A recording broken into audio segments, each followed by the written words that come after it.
All right, so yesterday was obviously the first full day of the winter meetings in Nashville, Tennessee. Monday, Kevin Acee was talking with AJ Preller in his hotel room, I think, at the huge resort, I think. I don't even think we should call it a hotel. It's a huge, like, resort. If you're watching any video from MLB Network or anything like that, you can see how huge it is. But he and other reporters were talking with AJ Preller. After that, Kevin puts out an article in the San Diego Union Tribune. And one of the nuggets that was in there was not about an AJ Preller quote, it was about Gary Sanchez and a possible reunion with Gary Sanchez. Kevin says here the Padres are also in the market for a second catcher, and it could well be Gary Sanchez, who hit 19 home runs in 234 at bats for them last season. The sides are talking, and a deal could run $6 to $8 million per year. And like a lot of Padres fans, we see that number and we're like, yeah, go sign Gary Sanchez for that $6 to $8 million per year. So let's say it's a 2-year deal worth $14 million, $7 million a year, just split the 6 and 8 right in the middle. Yeah, sign me up for that. And I think, yeah, I would sign up for that as well. I'm not saying that Gary would do what he did this past year. I mean, he hit 19 home runs in 75 games. Give him 150 games as a hitter. I know catchers don't do that, but that's almost 40 home run guy. His rated runs created plus was 111, 11% above league average. His F4 was 1.7, which I thought it would be a little bit higher than that. Average isn't great, but I mean, yeah, you'll take that, especially for a backup catcher. And it seemed like Gary Sanchez liked playing for the Padres. And if Campy gets hurt, I mean, he's going to get everyday starting opportunities. I just wonder what his market is like elsewhere because it feels like that's a low number. Is that the number that the Padres are willing to go with Gary Sanchez? Kevin says a deal could run $6 to $8 million per year. So that's what he thinks Gary's going to get, or that's what the Padres are comfortable giving Gary. Is he talking with an agent and that's what the agent thinks Gary will get? Because I think other teams would be interested in having a bat like Gary Sanchez as your backup catcher or even as your starting catcher. There are teams out there like the Houston Astros. I know they do have more of a bat first catcher. Maldonado could return there. I'm just looking at teams that are interested in Martin Maldonado. The Padres have expressed interest, the White Sox, the Marlins, teams like that. Would they be willing to go a little bit more than the Padres because they would make Gary their starting catcher? I wonder that. But yeah, $6 to $8 million per year. Yeah, I'm bringing back Gary Sanchez because we know he can play every day if we need him to, if Campy goes down.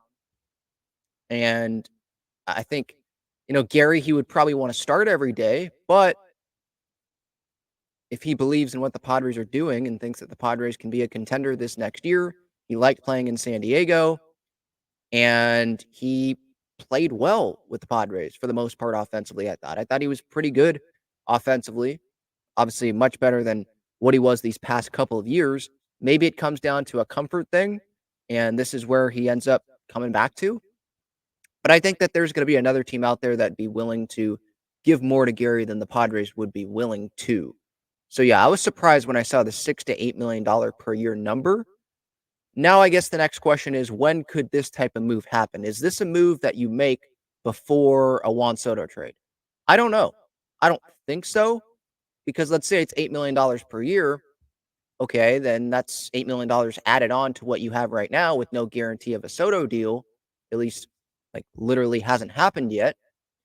Then you have like a few $1,000,000 to work with before getting to the $200 million number, which is obviously the widely reported number that the Padres are trying to get down to, or at least around that $200 million.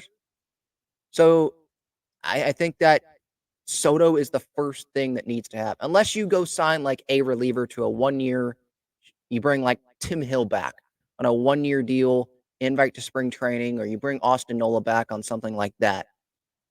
Small deals like that, okay, I could see happening, but something that is bigger, and Gary, he wouldn't be the starting catcher. Like, they want to give Campy that opportunity, but that's still something bigger than those couple moves that I just named there, those hypothetical moves.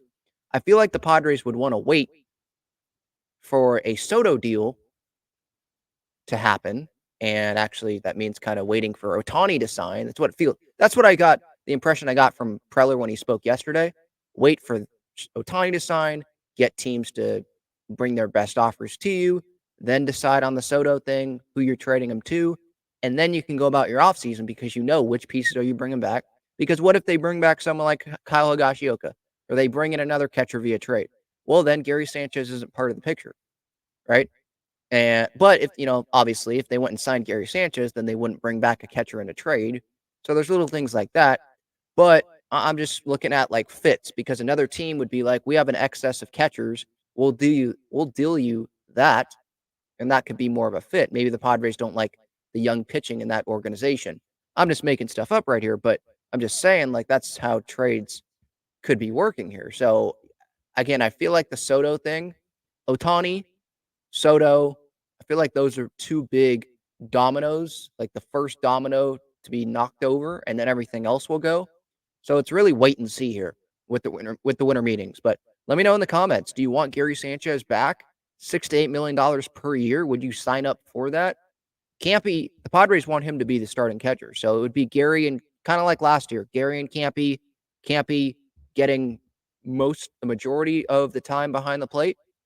I think that would be pretty solid.